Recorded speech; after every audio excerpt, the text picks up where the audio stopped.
problema magmula nang nagdesisyon na Magmura family ay kabilang sa 9 dragons ng Koryu. Ang Koryu ay binubuo ng 9 na pamilya. Subalit hindi yun ganoon kadali.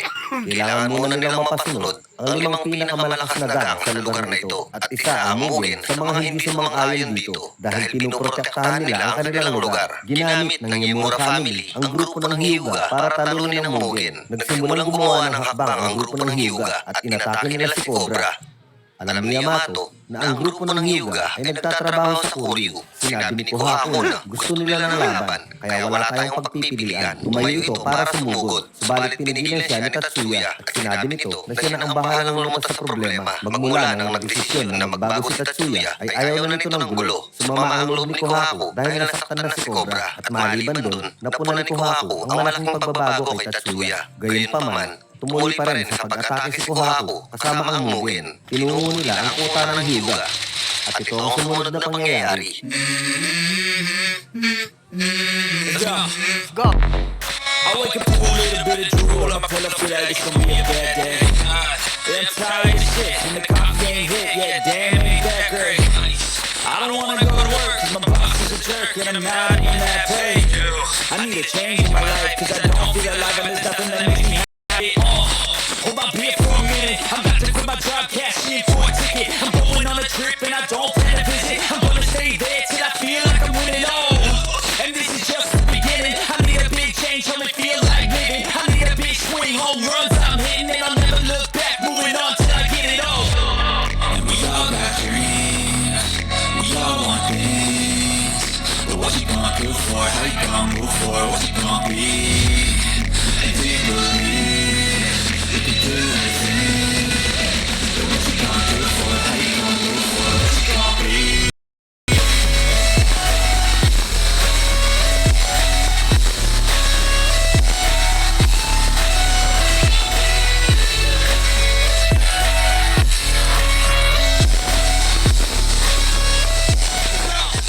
Nagtagumpay ang Mugen laban sa grupo ng Hyuga. At dahil dito, biglang dumami ang miyembro ng Mugen at umabot sila sa mahigit 100 at ang grupo naman ng Hyuga ay natanggal na sa Koryu dahil sa pagkatalo nito. Nag-celebrate ang mga original na miyembro ng Mugen dahil sa tagumpay na to. Subalit, wala dito si Kohaku dahil masama ang loob nito kay Tatsuya. Nagpaalam na si Ota at Konishi. Binigay naman ng Mugen ang mga suporta nila. Subalit hindi si Kohaku dahil ayaw nito na magkawatak-watak ang mga original na miyembro ng Mugen. Kinausap ni Tsukumo si Kohaku. Sinabi ni Kohaku na sumali ang lahat ng gustong sumali at umalis lahat ng gustong umalis. Sinabi naman ni Tsukumo na hindi dapat ganun yun. Naging pabaya si Kohaku sa pagpili ng mga miyembro. Aalis na sana si Kohaku. Subalit hinamon siya ni Tsukumo na uminom ng alak at kung manalo si Tsukumo, kakausapin na ni Kohaku si Tatsuya. Subalit natalo si Tsukumo tapos ay napaaway si Kohaku ng pauwi na ito.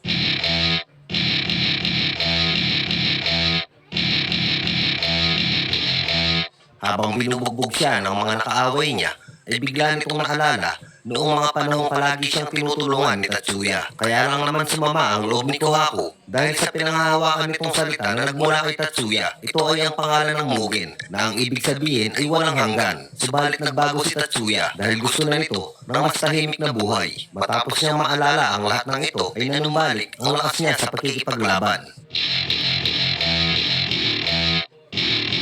Welcome to my party, we're just getting started. A life is a dream or a nightmare started. Hand me a drink cause I think I'm going all in. Get me a shrink who can catch me when I'm falling. Cover up. Dito sa promo ng Nissan Wafer, sure retailer picks mo ng iba't ibang prices. Buy now!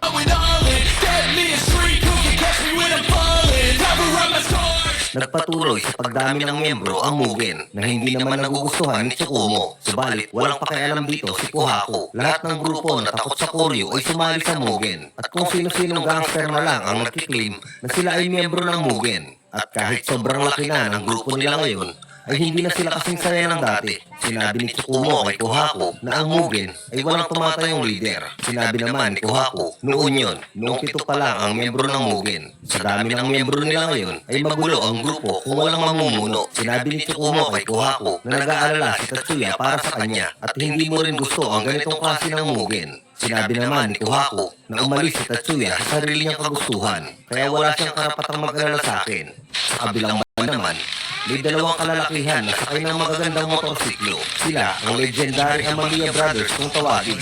Ito ay si Masaki at si Hiroto.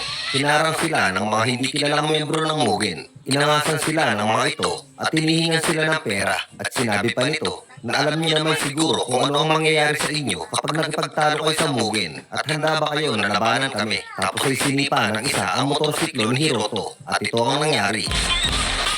Sinubukang awatin ni Masaki si Hiroto, subalit may sumipa sa kanyang likuran, kaya nakisali na rin ito. Welcome to my party, we're just getting started. A life is a dream, or a nightmare started. Hand me a drink, cause I think I'm going all in. Get me a streak, who can catch me when I'm falling. Nabitin si Hiroto sa laban, kaya dinampot niya ang isa at sinabi nito na ituro mo kung nasaan ang leader niyo. Nagtungo ang dalawa sa kuta ng mga Mugen. Welcome to my party, we're just getting started. A life is a dream, or a nightmare started. Hand me a drink, cause I think I'm going all in. Get me a streak, who can catch me when I'm falling. Cover up my scars, put the handlebars, crashing in my car. At dito ay inabutan nila ang mahigit 100 miyembro ng Mugen. Kasama na dito ang orihinal na 4 na miyembro. Si Cobra, si Yamato, si Tsukumo at ang kasalukuyang namumuno na si Kohaku. Naunang humarap si Yamato at tinanong ito kung sino sila. Hinagis ni Hiroto ang kanyang helmet at dito ay nabasa ni Yamato ang Amamiya Brothers. Subalit wala siyang alam tungkol sa dalawang ito at dito ay nagsimula na silang umatake.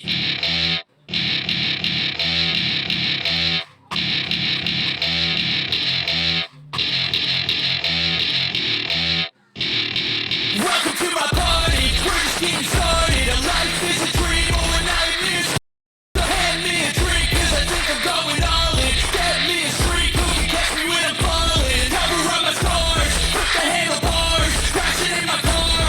Wake up in a bar, I'll be a superstar. That's all my avatar is where the souls are. Empty out the reservoir. Yeah, I'm taking 6 shots, yeah, straight to the face. And I wanna get lost, I'm sick of this place. Don't know why to stop when I'm feeling this way. So I'm taking 6 shots till I'm feeling okay. I think I'm going crazy. Don't think I'll quit on set. So I'm taking 6 shots, all straight to the face. I'm taking 6 shots, are you coming with me? I'm taking 6 shots, yeah, straight to the face. And I wanna get lost, I'm sick of this place. Don't know why to stop when I'm feeling this way. So I'm taking 6 shots till I'm feeling okay. I think I'm going crazy. Don't think I'll quit on set. I'm taking 6 shots, all straight to the face. I'm taking 6 shots, are you coming with me? Sometimes you need to let loose, grab juice, get cruise, tattoos, taboos, get screwed. Loosen up, buttercup, all those hate comments. Pinatumba ng Amamiya Brothers ang mahigit 100 tao ng Mugen. Maging ang orihinal na 4 na miyembro ay hindi umubra sa Amamiya Brothers. Habang nasa itokan, hindi sila makapaniwala na tinalo silang lahat ng 2 tao lang. Tapos ay sinabi ni Tatsuya na libu-libong tao na ang sumubok na talunin ang Amamiya Brothers. Subalit wala ni isa man sa kanila ang nagtagumpay. At hindi lang yun, kung malakas ang dalawang yun, ay mas malakas pa ang nakatatanda nilang kapatid na si Takeru. Isang gabi, kinausap ni Tatsuya si Kohaku at sinabi nito ang tungkol sa mga nangyayari. Dahil puro masamang balita ang kumakalat tungkol sa Mugen. Dahil ginagawa ng mga bagong miyembro, ano man ang maisin nila. Nagtaas ng boses si Kohaku at sinabi nito na huwag mo akong pangaralan. Binaliwala mo ang Mugen. Pinaliwanag naman ni Tatsuya na kailangan natin ng pagbabago. Hindi ko binaliwala ang Mugen. Ang pagbabago at ang pambabaliwala ay magkaibang bagay. At sinabi ni Tatsuya na takot ka sa pagbabago. Isang gabi, nahuli ni Kohaku ang hindi kilalang miyembro ng Mugen na ginagamit ang pangalan nito sa kasamaan.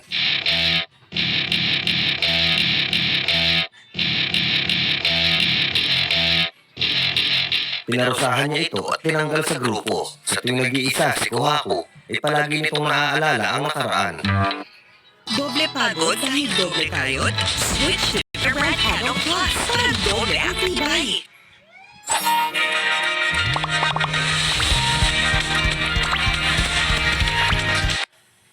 Pinarusahan niya ito at tinanggal sa grupo. Sa tuwing nag-iisa si Kohaku, ay palagi nitong naaalala ang nakaraan.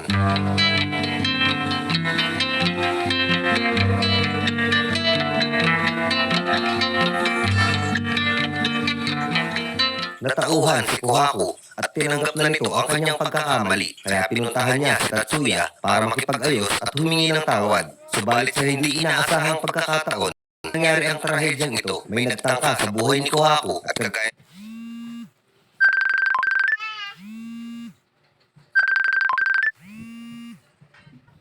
lang may kagagawan nito ay isa sa mga miyembro ng Mugen na may galit kay Kohaku. Subalit wala itong katiyakan. Pagkatapos ng pangyayaring ito, binuwag na ni Kohaku ang Mugen. Tapos ay nawala na din si Kohaku. Pagkatapos ng mga pangyayaring ito, binuo ni Cobra ang Sano Hoodlum Squad para protektahan ang kanilang bayan laban sa kung sino man na gustong sumakop dito at para ipagtanggol ang mga inaapi. At higit sa ni Yamato at ni Cobra na si Noburu. Si Noburu ay kababata ni Cobra at ni Yamato. Mula pagkabata ay magkakasama na sila hanggang sa paglaki. Nabilanggo si Noburu dahil muntik na nitong mapatay ang lalaking gumahasa sa kanyang kasintahan. At nangyari ito ng mga panahong bago pa magkawatak-watak ang grupo ng Mugen. Isang araw, may isang grupo ng mga gangster ang gustong umamon sa Sano Hoodlum Squad. Sinetap nila ang mga ito sa isang abandonadong gusali kung saan laging ginaganap ng Sano Hoodlum Squad ang bawat labanan sa tuwing aatake sa kanilang lugar.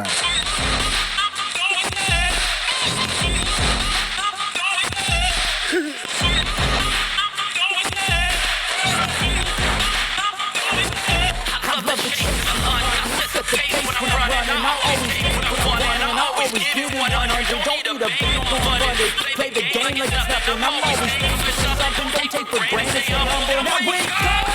It's time to look at the enemy. Look at me in the mirror. There's no friend to me. It's not working out. Maybe it's the chemistry. It's time to break up. So rock to make a better me. Never believe in your mind. This is everything. You can mold, shape, find almost anything.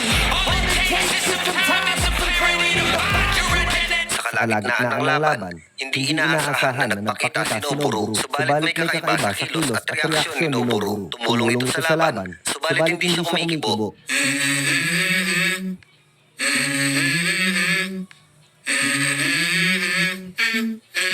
Let's go. I wake up with a little bit of drool on my pillow, feel like it's gonna be a bad day. Yeah, I'm tired of shit, and the cop getting hit, yeah, damn, ain't that great. I don't wanna go to work, cause my boss is a jerk, and I'm not even that paid. I need a change in my life, cause I don't feel alive, and there's nothing that makes me happy. Hold my beer for a minute, I'm about to quit my job, cashing in for a ticket. I'm going on a trip, and I don't feel a vision. I'm gonna stay there till I feel like I'm in it all. And this is just the beginning. I need a big change, help me feel like living. I need a big swing, home runs, I'm hitting, and I'll never look back, moving on till I get it all.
come move for? What you gon' be? And do you believe you can do anything? What you gon' do for? How you gon' move for? What you gon' be?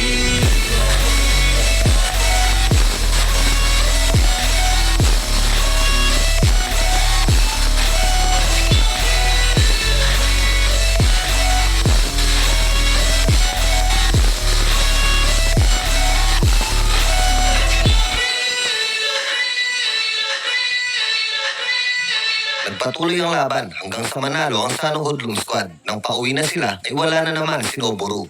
Dumako naman tayo sa isa pang miyembro ng Sano Hoodlum Squad. Siya si Chiharu. Isang buwan ang nakalipas magmula nang makasali ito sa Sano Hoodlum Squad. Siya ay bagong transfer sa Oya High at dahil bago lang siya dito, hindi niya alam ang mga patakaran. Nakita niya na binubuli ng maraming kalalakihan ng isang estudyante.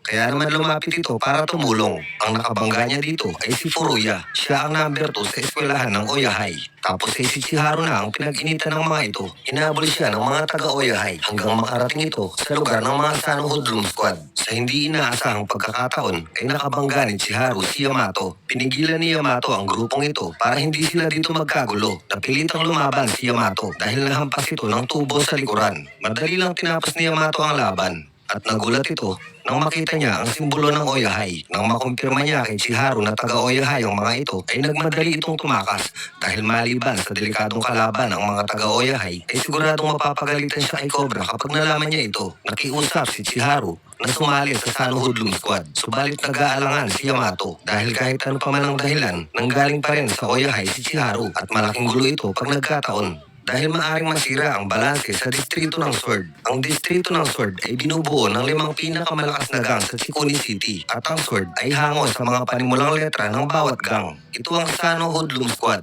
White Rascals, Oya High, Rude Boys at Daruma Family. Magkakagulo ang mga ito kapag nagsimula nilang pakialaman ang isa't isa.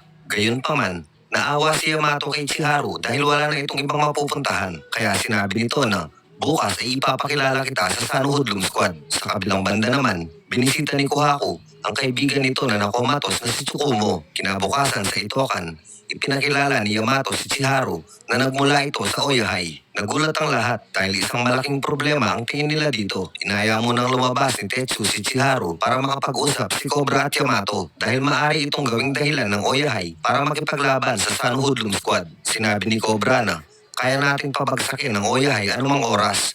Subalit, walang kinalaman dito ang Sano Hoodlum Squad. Hindi pumayag si Cobra sa gustong mangyari ni Yamato at sinabi nito na problema mo yan. Samantala, ipinaliwanag naman ni Naomi kay Chiharu na may pinangangalaga ang balanse ang Sword na sa maliit na bagay lang ay maaari itong masira at mag-away-away ang mga gang dito. Maya-maya lang ay paparating na ang grupo ng Oya High na pinangungunahan ni Murayama. Imbis na toyo sa ulam. Ang Oya High na pinangungunahan ni Murayama. Welcome to my party. We're just getting started. A life is a dream.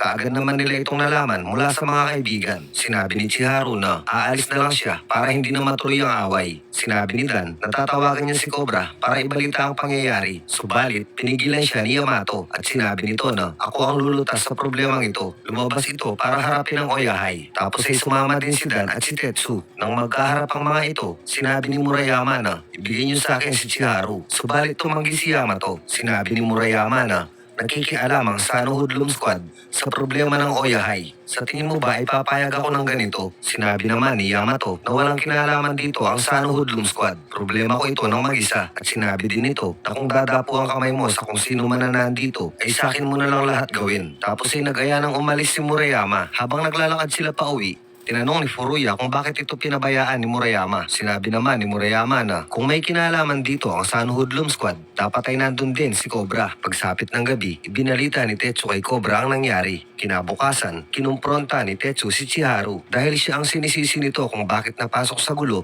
ang Sano Hoodlum Squad. Sinabi naman ni Chiharu na haharapin ko ng mag-isa ang problema ko sa Oya High at humingi ito ng pasensya. Nagmamadaling pinuntahan ni Tetsu si Yamato para sabihin nito ang plano ni Chiharu. Hindi nagdalawang isip si Yamato at mabilis itong nagtungo sa Oya High. Nagmamadaling pinuntahan ni Naomi si Cobra para ibalita ang pangyayari. Ang Oya High ay ang letter O sa Sword at ito ay binubuo ng 2 grupo. ang mga part-time student at ang mga full-time student. Para maging pinuno ng Oya High, kailangan mong lagpasan ang 100 suntok. Si Murayama pa lang ang kauna-unahang nakagawa nito. Si Furuya naman ay ang pangalawa dahil 78 suntok pa lang ang kinaya nito. Matapos tanggapin ni Murayama ang 100 suntok, pinatumba niya lahat ng estudyante dito. Kaya siya ang nahirang na pinuno. Pagdating ni Chiharu sa Oya High, tinanong siya ni Furuya kung hindi ba nito kailangan ng tulong mula sa Sano Hoodlum Squad. Sinabi naman ni Chiharu na walang kinalaman dito ang Sano Hoodlum Squad dahil problema ko to. Tapos ay ginulpi na nila si Chiharu. Maya-maya lang, dumating na si Yamato. Ikinulong ni Yamato si Furuya at Chiharu para makapaglaban sila ng one-on-one. Tapos ay hinarangan ni Yamato ang pinto para walang makapasok. Hindi lumalaban si Yamato kahit binubugbog siya ng mga taga-Oya High. Kasabay nito, paparating na si Cobra kasama ang Sano Hoodlum Squad. Bagamat nag-aalala si Cobra na baka masira ang balanse ng sword sa gagawin nilang pag-atake sa Oya High, tumuloy pa rin ito dahil ayaw nang maulit ni Cobra ang nangyari kay Noburu. Hindi nila ito natulungan ng mga panahong kailangan ng tulong ni Noburu na naging sanhi ng pagkakulong nito. Nagsisi si Cobra at Yamato sa pangyayaring yun. Kaya ginawa lahat ni Yamato para hindi na ito maulit kay Chiharu. At ganun din si Cobra. Ayaw na itong maulit ni Cobra kay Yamato. At kahit ano pa man ang maging kapalit nito, ay maluwag nilang tatanggapin para wala na muling kaibigan na mapahamak. Sa kabilang banda, nagsimula ng umatake si Cobra kasama ang Sano Hoodlum Squad. Dito na po nagtatapos ang ating part 1 mga bossing. At meron pa tayong part 2, 3, 4, 5, 6, 7, 8, 9, 10. Hindi ako sure kung meron 10 pero abot siya ng 9. Pero alam ko 10 to eh. So ayun, sana po suportahan nyo dahil mahaba-haba po ang palabas na to mga boss. Sana po ay patuloy nyong abangan ang bawat part na ilalabas natin. Salamat po. Wash out nga pala sa mga solid nating supporters mga bossing. At sa mga hindi naman solid, okay lang. Wash out din sa inyo. Ito nga pala ang mga nagpa-shoutout sa atin. Tapos mga tropa. Bye. Let's